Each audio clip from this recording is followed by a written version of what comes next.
जो आपको दिख रही है पाइथन मॉड्यूल के बारे में, ऐसा कह सकते हैं कि it is a file, Python file, define statement. इसके अंदर क्या होता है? स्टेटमेंट्स होते हैं। अ module can define function, classes, variables. The extension name of such module file may be .py. A file contain a set of functions you may include in your application.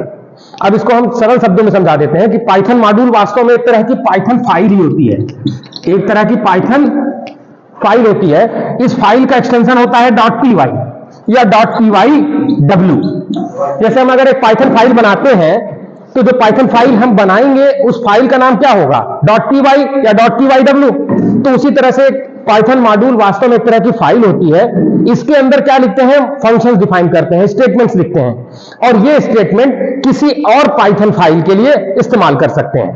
ठीक, अब इसको अगर सरल शब्दों में समझें तो देखिए इधर, मान लीजिए मेरे पास एक फाइल है .py, इसके अंदर हमने कुछ फंक्शंस लिख रखे हुए हैं, ठीक है, फंक्शन 1, 2, और एक हमने और फाइल बनाई .py। इसके अंदर इस फंक्शन को अगर हमें इस्तेमाल करना है, we want to call him, ठीक है, तो हम जिस व्यवस्था का प्रयोग करते हैं या जिस चीज का प्रयोग करते हैं उसको हम कहते हैं मॉड्यूल।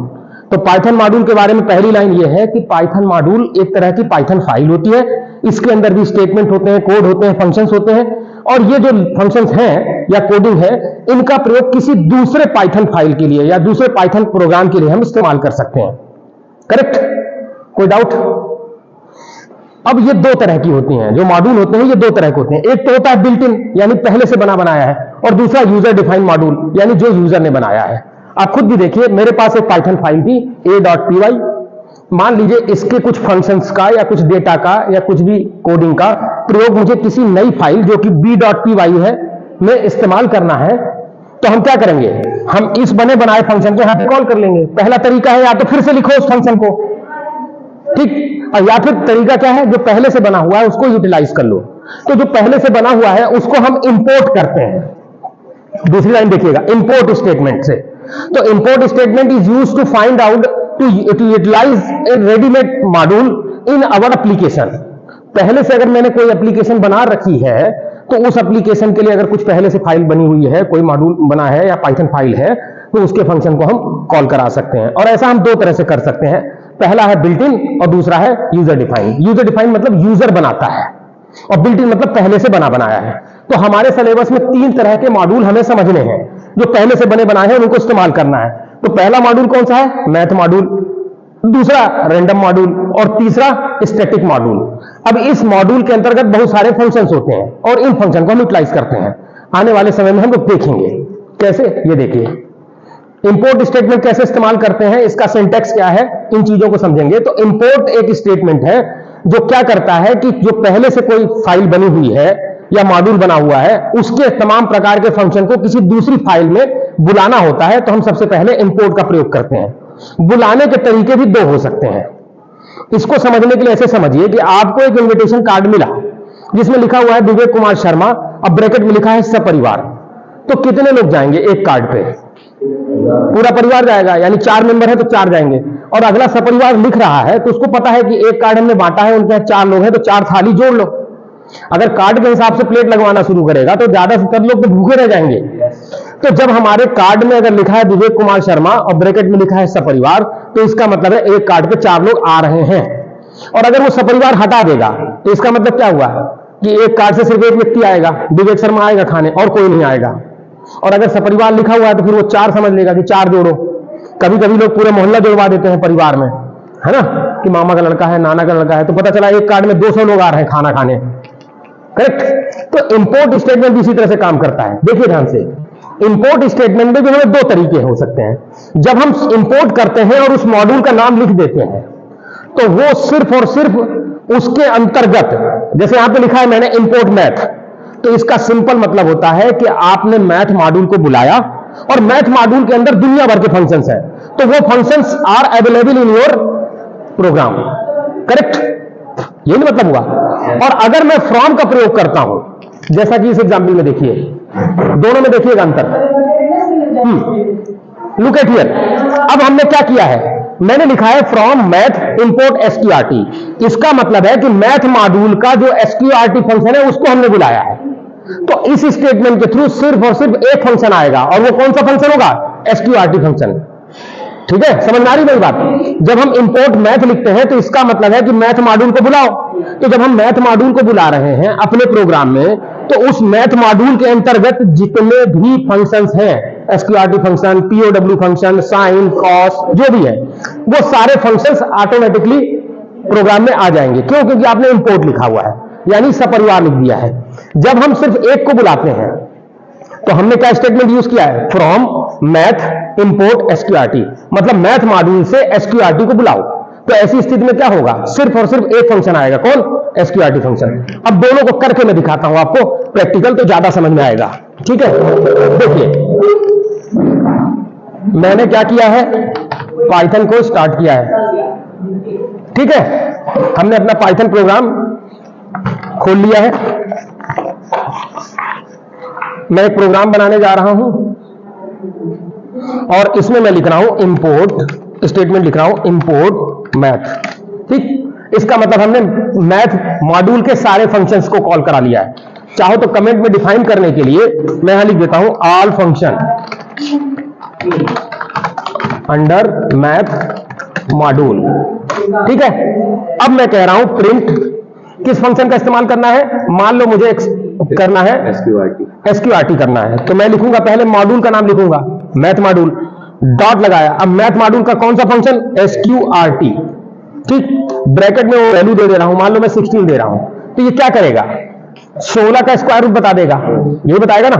अच्छा, आपको लग रहा होगा कि इसने जब मैथ मॉड्यूल बुला लिया है तो मैथ डॉट SQRT क्यों किया? ध्यान से सुनिएगा, मोस्ट इंपॉर्टेंट है। SQRT फंक्शन के पहले मैथ क्यों लगाया? ये डॉट बीच में लगाया है, इसको डॉट ऑपरेटर बोलते हैं।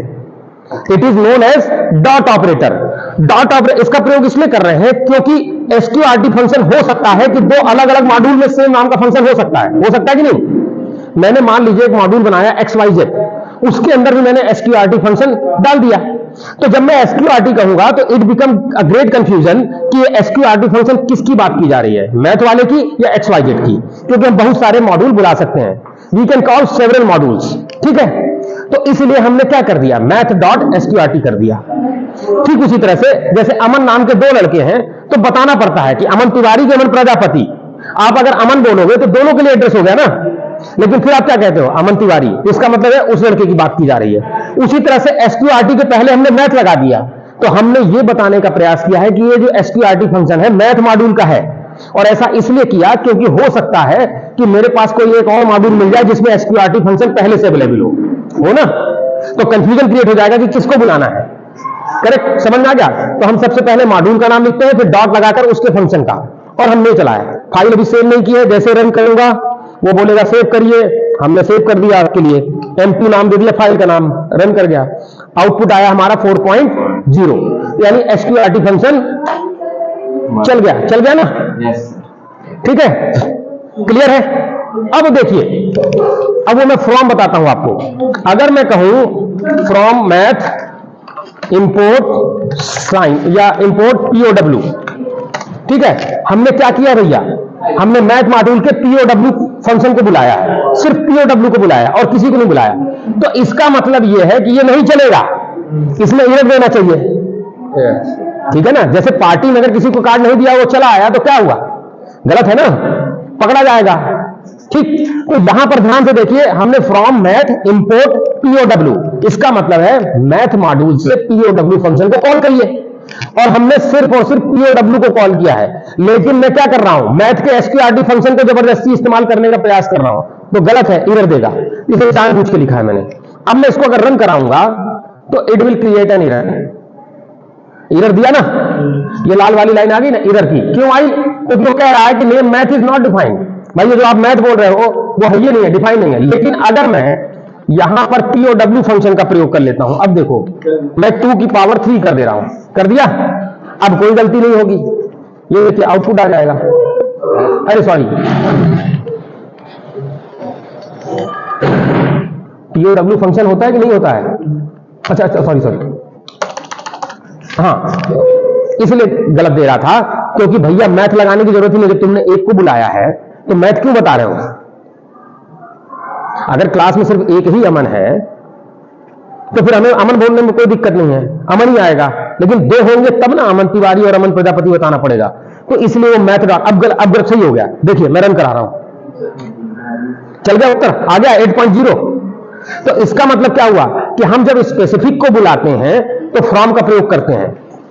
ये कॉन्सेप्ट समझ में आ रहा कि नहीं? पहला बच्चा बताओ। अगर मैं इसी में अब स्क्वायर रूट यूज कर लूं, प्रिंट SQRT 16, पहली लाइन चल जाएगी, दूसरी के लिए एरर देगा, खुद भी देखिए। पहले वाले का आंसर तो आ गया 8.0, लेकिन दूसरे वाले में वो गलत दे रहा है, कह रहा है कि SQRT इज नॉट डिफाइंड। बात भी सही है, आपने नहीं बुलाया है।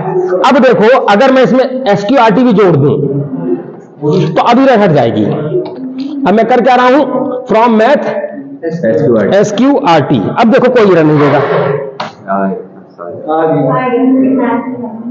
ये आ गया 8 और 4 आ गया ना। तो इसका मतलब है कि किसी भी मॉड्यूल के फंक्शन को हम दो तरह से बुला सकते हैं, या तो पूरे के पूरे एंटायर मॉड्यूल को बुला सकते हैं। जब हम पूरे के पूरे एंटायर मॉड्यूल को बुलाते हैं तो उसके अंदर जितने भी फंक्शन है वो ऑटोमेटिक आ जाएंगे। ठीक उसी तरह से जैसे कार्ड दिया और लिख दिया सपरिवार, तो इसका मतलब है उसमें 2 ग्राम से लेकर 200 ग्राम का बच्चा जो भी है उस घर में आ जाएगा खाना खाने, करेक्ट। और जब हम फ्रॉम मैथ इंपोर्ट ये बोलते हैं तो सिर्फ और सिर्फ वही आएगा, ठीक है ना। इसीलिए क्या होता है, जैसे अब किसी को कार्ड दिए, मान लीजिए कि लीजिए भाई पूनम शर्मा को हम कार्ड दे रहे हैं, तो फिर उनके हस्बैंड और बच्चे नहीं आएंगे, फिर पूनम शर्मा ही आएंगी, करेक्ट। क्यों? क्योंकि स्पेसिफिक को बुलाया, तो हमने वही किया है फ्रॉम। अब इन दोनों में अंतर समझना, जब हम ठीक अंतर उसी तरह का है कि जब परिवार लिखते हो तो फिर तैयार रहो कि पूरी पब्लिक आएगी, और जब एक कार्ड देते हो तो आपको पता है सिर्फ एक थाली बर्बाद करेगा, है ना। तो फ्रॉम इंपोर्ट POW करने पर क्या होगा कि आपकी मेमोरी में जब कॉल करोगे तो सिर्फ और सिर्फ एक ही फंक्शन को अलाउ करेगा, तो मेमोरी की बचत हुई कि नहीं हुई? जैसे लोगों का पैसा बच जाता है सपरिवार हटा देने से, तो यही मामला है। तो we can call any module और a function in 2 way, from first import and second one is from.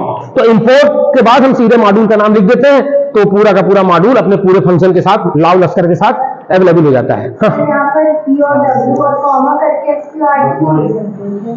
नहीं लिख सकते हैं, लेकिन कभी कभी क्या होता है ना कि मैं उसको ही बताऊंगा, आगे वाले स्टेप बताऊंगा। अभी मैं सिर्फ एक एक स्टेप सिखा रहा हूं। मल्टीपल मॉड्यूल को बुलाया जा सकता है, कोई रिस्ट्रिक्शन नहीं है, आप चाहे जितने मॉड्यूल को बुलाओ, ठीक है। ये मॉड्यूल भी 2 तरह के होते हैं बेटा, बिल्ट इन और यूजर डिफाइंड। तो ये जितने मॉड्यूल हैं मैंने नहीं बनाए, पहले से बने थे।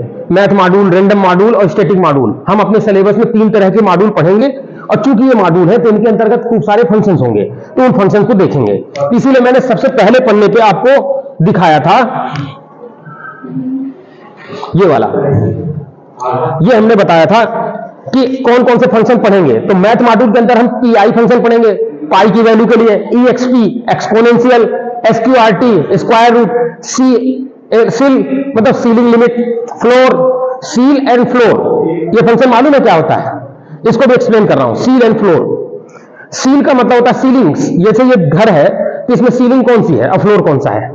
ऊपर वाला, ठीक है, और नीचे वाला फ्लोर हुआ ना। अब अगर मैं आपको एक वैल्यू देता हूं, ध्यान से देखना, अगर मैंने दिया 13.62, ध्यान से देखना, चलो 3 पॉइंट कर लेते हैं, 3.62। तो 3 क्या कर रहा है? 3 और 4 के बीच में कहीं वैल्यू एग्जिस्ट कर रही है, यहां कर रही है एग्जिस्ट। तो सीलिंग का मतलब होता है नीचे वाला, तो जो वैल्यू है उसके नीचे वाली वैल्यू तो 3 हुई ना, और अगर मैं ऊपर जाऊंगा तो ये 2 वैल्यू एग्जिस्ट कर रही है, उसके ऊपर वैल्यू 4 होगी। तो जब मैं इस पर सीलिंग कमांड लगाऊंगा तो 3 आंसर आएगा, और जब फ्लोर कमांड चलाएंगे तो 4 आंसर आएगा। सीलिंग एंड फ्लोर, ठीक है। जैसे अगर मैं कहूं, मान लो कि ट्रेन जा रही है जबलपुर से रीवा, आप लगरगवा में खड़े हो, तो पीछे वाला स्टेशन मैहर आपका क्या हुआ? सीलिंग, और फ्लोर मतलब ऊपर वाला, आगे वाला, और अगला स्टेशन क्या हुआ? सतना। समझ में आ रही बात? तो ये एक वैल्यू है हमारी 3.62, ये कहीं ना कहीं एग्जिस्ट करेगी स्टेट लाइन पे। तो जिस स्टेट लाइन पे एग्जिस्ट करेगी उससे लोअर वैल्यू जो होगी, उससे छोटी वैल्यू, छोटी पूर्णांक वैल्यू, वो कहलाएगी सील, और उससे ऊपर वाली जो पूर्णांक वैल्यू होगी वो कहलाएगी फ्लोर। तो 3.62 की सीलिंग वैल्यू होगी 3 और फ्लोर वैल्यू होगी 4, क्योंकि फ्लोर क्या होता है? ऊपर होता है, और सीलिंग नीचे होता है। सॉरी, उल्टा बोल गया, सॉरी। फ्लोर मतलब नीचे वाली वैल्यू, मैं यहां पे गड़बड़ बोल गया भैया, ठीक है, उल्टा समझ लो, ठीक है। डांसिंग ऑन द फ्लोर, अब सही कर दिया मैंने। सील एंड फ्लोर समझ में आ गया? फ्लोर, सीलिंग, सीलिंग मतलब ऊपर, यानी ऊपर वाली वैल्यू। तो 6.2 की ऊपर वाली वैल्यू 4 होती है, तो वो हमारी फ्लोर सीलिंग कहलाएगी, और फ्लोर नीचे होता है तो नीचे वाली वैल्यू। करके दिखाता हूं अभी, ठीक है। और कौन सा function, POW, power function, fabs, अरे यार कौन है, प्रिंसिपल साहब है, उठाने पड़ेगा अवश्य।